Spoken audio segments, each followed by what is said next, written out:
ਅੱਛਾ ਜੀ, ਅਸੀਂ ਬੱਕਰੀਆਂ ਰੱਖ ਲੈਂਦੇ ਆ, ਪਰ ਅਸੀਂ ਲਾਲਚ ਦੇ ਵਿੱਚ ਆ ਕੇ ਜਾਨਵਰਾਂ ਨੂੰ ਇਸ ਤਰ੍ਹਾਂ ਦੇ ਵੰਡੇ ਖਵਾਉਂਦੇ ਆ ਕਿ ਸਾਡੇ ਜਾਨਵਰ ਮੋਟੇ ਹੋਣ ਦੀ ਬਜਾਏ ਮਾੜੇ ਹੋ ਜਾਂਦੇ ਨੇ। ਅੱਜ ਵਾਲੀ ਵੀਡੀਓ ਦੇ ਵਿੱਚ ਤੁਹਾਨੂੰ ਮੈਂ ਇੱਕ ਐਸਾ ਤਰੀਕਾ ਦੱਸਾਂਗਾ ਕਿ ਬੱਕਰੀਆਂ ਨੂੰ ਗੰਦਮ ਜਿਹੜੀ ਹੈ ਉਹ ਕਿਹੜੇ ਤਰੀਕੇ ਨਾਲ ਖਵਾਉਣੀ ਚਾਹੀਦੀ ਹੈ। ਠੀਕ ਹੈ, ਇੱਕ ਐਸਾ ਤਰੀਕਾ ਤੁਹਾਡੇ ਵਾਸਤੇ ਲੈ ਕੇ ਆਇਆ ਜਿਹੜਾ ਕਿ ਚੰਦ ਹੀ ਦਿਨਾਂ ਦੇ ਵਿੱਚ ਤੁਹਾਨੂੰ ਖੁਦ ਨਜ਼ਰ ਆਏਗਾ ਕਿ ਤੁਹਾਡਾ ਜਾਨਵਰ ਗੰਦਮ ਖਾ ਰਿਹਾ ਹੈ। अस्सलाम वालेकुम जी। अच्छा जी, अज वाली वीडियो ਦੇ ਵਿੱਚ ਤੁਹਾਡਾ ਸਾਰੇ ਭਰਾਵਾਂ ਦਾ ਵੈਲਕਮ ਹੋ ਗਿਆ। ਜਿੰਨੇ ਵੀ ਭਰਾ ਮੇਰੀ ਵੀਡੀਓ ਵੇਖਦੇ ਨੇ ਉਹਨਾਂ ਸਾਰਿਆਂ ਦਾ ਬੜਾ ਜੀ ਸ਼ੁਕਰੀਆ। ਅੱਜ ਇੱਕ ਨਵੀਂ ਵੀਡੀਓ ਤੁਹਾਡੇ ਵਾਸਤੇ ਲੈ ਕੇ ਆਇਆ, ਖਾਸ ਕਰ ਉਹਨਾਂ ਭਰਾਵਾਂ ਵਾਸਤੇ ਜਿਹੜੇ ਕਿ ਆਪਣੇ ਜਾਨਵਰਾਂ ਨੂੰ ਮੋਟਾ ਕਰਨਾ ਚਾਹੁੰਦੇ ਨੇ। ਠੀਕ ਹੈ, ਅੱਛਾ ਜੀ, ਜਾਨਵਰ ਹਰ ਬੰਦਾ ਹੀ ਆਪਣੇ ਰੱਖਦਾ ਹੈ ਔਰ ਹਰ ਬੰਦੇ ਦੀ ਹੀ ਆਪਣੀ ਇਹ ਕੋਸ਼ਿਸ਼ ਹੁੰਦੀ ਹੈ ਕਿ ਮੇਰੇ ਜਾਨਵਰ ਸਭ ਤੋਂ ਜ਼ਿਆਦਾ ਸਿਹਤਮੰਦ ਹੋਣ। ਠੀਕ ਹੈ, ਕਿਉਂਕਿ ਅਗਰ ਜਾਨਵਰ ਸਿਹਤਮੰਦ ਹੋਣਗੇ ਤੇ ਤੁਹਾਡੇ ਜਾਨਵਰਾਂ ਦਾ ਜ਼ਿਆਦਾ ਰੇਟ ਲੱਗੇਗਾ ਔਰ ਤੁਹਾਨੂੰ ਸਭ ਤੋਂ ਜ਼ਿਆਦਾ ਮੁਨਾਫਾ ਮਿਲੇਗਾ। ਠੀਕ ਹੈ, ਅੱਛਾ, ਹੁਣ ਸਭ ਤੋਂ ਪਹਿਲੇ ਨੰਬਰ ਤੇ ਤੁਹਾਨੂੰ ਮੈਂ ਇਹ ਦੱਸਣ ਲੱਗਾ ਉਹ ਗੰਦਮ ਖਵਾਉਣ ਦਾ ਤਰੀਕਾ ਇੱਕ ਐਸਾ ਮਹਫੂਜ਼ ਔਰ ਬਿਹਤਰੀਨ ਤਰੀਕਾ ਹੈ ਜਿਹੜਾ ਕਿ ਚੰਦ ਹੀ ਦਿਨਾਂ ਦੇ ਵਿੱਚ ਤੁਹਾਡੇ ਜਾਨਵਰ ਇਨਸ਼ਾਅੱਲਾ ਸਿਹਤਮੰਦ ਹੋਣੇ ਸ਼ੁਰੂ ਹੋ ਜਾਣਗੇ। ਠੀਕ ਹੈ, ਮੈਂ ਤੁਹਾਨੂੰ ਇਹ ਨਹੀਂ ਆਂਦਾ ਵੀ ਐਵੇਂ 2 ਦਿਨਾਂ ਦੇ ਵਿੱਚ 3 ਦਿਨਾਂ ਦੇ ਵਿੱਚ ਜਾਂ ਇੱਕ ਹਫ਼ਤੇ ਦੇ ਤੁਹਾਡੇ ਜਾਨਵਰ 5 ਤੋਂ 6 ਕਿਲੋ ਵੇਟ ਕਰ ਜਾਣਗੇ। ਨਹੀਂ, ਗਲਤ ਗੱਲ ਨਹੀਂ ਹੈ। ਇੰਜ ਹੋਏਗਾ ਕਿ 15 ਤੋਂ 20 ਦਿਨਾਂ ਦੇ ਵਿੱਚ ਤੁਹਾਡੇ ਜਾਨਵਰਾਂ ਨੂੰ ਫ਼ਰਕ ਨਜ਼ਰ ਆਉਣਾ ਸ਼ੁਰੂ ਹੋ ਜਾਏਗਾ। ਠੀਕ ਹੈ, ਅੱਛਾ, ਇਹ ਤਰੀਕਾ ਜਨਾਬ ਐਸਾ ਇੱਕ ਤਰੀਕਾ ਹੈ ਕਿ ਤੁਸੀਂ ਆਪਣੇ ਜਾਨਵਰਾਂ ਨੂੰ ਗੰਦਮ ਖਵਾਉਣੀ ਹੈ। ਕਿਹੜੇ ਤਰੀਕੇ ਨਾਲ ਖਵਾਉਣੀ ਹੈ, ਕਿਉਂਕਿ ਸਾਡੇ ਜ਼ਿਆਦਾਤਰ ਭਰਾ ਇਹ ਗਲਤੀ ਕਰਦੇ ਨੇ ਕਿ ਅਣਤੁੱਕੀ ਚੀਜ਼ ਜਾਨਵਰਾਂ ਨੂੰ ਖਵਾਉਂਦੇ ਨੇ। ਕੋਸ਼ਿਸ਼ ਉਹਨਾਂ ਦੀ ਇਹ ਹੁੰਦੀ ਕਿ ਸਾਡੇ ਜਾਨਵਰ ਛੇਤੀ ਛੇਤੀ ਮੋਟੇ ਹੋ ਜਾਣ। ਠੀਕ ਹੈ, ਔਰ ਜਲਦਬਾਜ਼ੀ 'ਚ ਆ ਕੇ ਅਸੀਂ ਆਪਣਾ ਨੁਕਸਾਨ ਕਰ ਲੈਂਦੇ ਹਾਂ।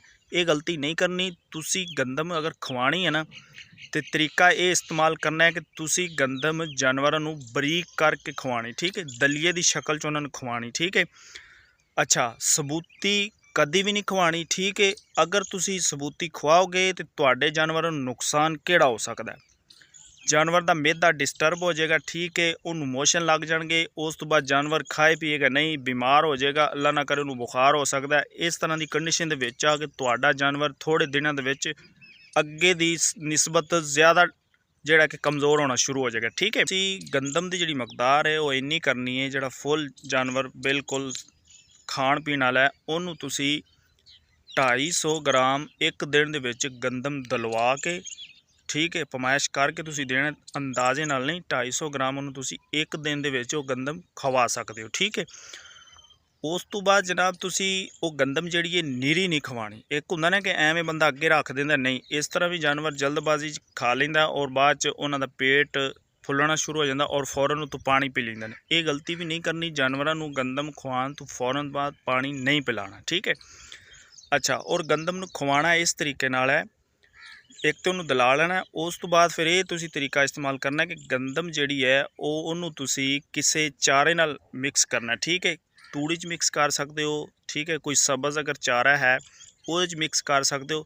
ਇਸ ਤਰ੍ਹਾਂ ਕੱਲੀ ਤੁਸੀਂ ਨਹੀਂ ਖਵਾਉਣੀ, ਇਸ ਤਰ੍ਹਾਂ ਵੀ ਨੁਕਸਾਨ ਹੋ ਸਕਦਾ। ਠੀਕ ਹੈ, ਗੰਦਮ ਖਵਾਉਣ ਤੋਂ ਬਾਅਦ 1 ਘੰਟੇ ਬਾਅਦ ਤੁਸੀਂ ਆਪਣੇ ਜਾਨਵਰ ਨੂੰ ਪਾਣੀ ਸਾਫ਼ ਸੁਥਰਾ ਪਿਲਾ ਸਕਦੇ ਹੋ। ਠੀਕ ਹੈ, ਇਨਸ਼ਾਅੱਲਾ ਇਹ ਤੁਸੀਂ ਜਿਹੜਾ ਤਰੀਕਾਕਾਰ ਹੈ ਇਹ ਥੋੜ੍ਹੇ ਹੀ ਦਿਨ ਤੁਸੀਂ ਇਸਤੇਮਾਲ ਕਰੋ। ਇਨਸ਼ਾਅੱਲਾ 15-20 ਦਿਨਾਂ ਬਾਅਦ, ਮਹੀਨੇ ਬਾਅਦ ਤੁਹਾਡੇ ਜਾਨਵਰਾਂ ਨੂੰ ਖੁਦ ਹੀ ਫ਼ਰਕ ਨਜ਼ਰ ਆਉਣਾ ਸ਼ੁਰੂ ਹੋ ਜਾਏਗਾ। ਠੀਕ ਹੈ, ਇਹ ਸੀ ਜੀ ਜਾਨਵਰਾਂ ਨੂੰ ਗੰਦਮ ਖਵਾਉਣ ਦਾ ਤਰੀਕਾ। ਇਨਸ਼ਾਅੱਲਾ ਫਿਰ ਮਿਲਾਂਗੇ ਇੱਕ ਅੱਛੀ ਵੀਡੀਓ ਨਾਲ। ਅਗਰ ਤੁਹਾਨੂੰ ਵੀਡੀਓ ਅੱਛੀ ਲੱਗੇ ਤਾਂ ਇਹਨੂੰ ਲਾਈਕ, ਸਬਸਕ੍ਰਾਈਬ ਔਰ ਸ਼ੇਅਰ ਲਾਜ਼ਮੀ ਕਰਨਾ ਹੈ। ਔਰ ਤੁਸੀਂ ਮੈਨੂੰ ਕਮੈਂਟ 'ਚ ਦੱਸਣਾ ਹੈ ਕਿ ਤੁਹਾਡੇ ਕੋਲ ਜਾਨਵਰ ਕਿੰਨੇ ਨੇ ਔਰ ਤੁਸੀਂ ਆਪਣੇ ਜਾਨਵਰਾਂ ਨੂੰ ਗੰਦਮ ਕਿਸ ਤਰ੍ਹਾਂ ਖਵਾ ਰਹੇ ਹੋ। ਠੀਕ ਹੈ, ਇਨਸ਼ਾਅੱਲਾ ਕੋਈ ਵੀ ਜਾਨਵਰਾਂ ਦੇ ਮੁਤਲਕ ਅਗਰ ਵੀਡੀਓ ਤੁਸੀਂ ਵੇਖਣਾ ਚਾਹੁੰਦੇ ਹੋ ਤਾਂ ਇਸ ਚੈਨਲ ਨੂੰ ਸਬਸਕ੍ਰਾਈਬ ਕਰ ਲੈਣਾ ਔਰ ਨਾਲ ਹੀ ਘੰਟੀ ਦੇ ਬਟਨ ਨੂੰ ਦਬਾ ਦੇਣਾ ਤਾਂ ਕਿ ਹਰ ਆਉਣ ਵਾਲੀ ਨਵੀਂ ਵੀਡੀਓ ਤੁਹਾਡੇ ਤੱਕ ਆਸਾਨੀ ਨਾਲ ਪਹੁੰਚ ਸਕੇ। ਇਨਸ਼ਾਅੱਲਾ ਜੀ, ਮਿਲਦੇ ਹਾਂ ਫਿਰ ਇੱਕ ਅੱਛੀ ਵੀਡੀਓ ਨਾਲ। ਅੱਲਾ ਹਾਫਿਜ਼।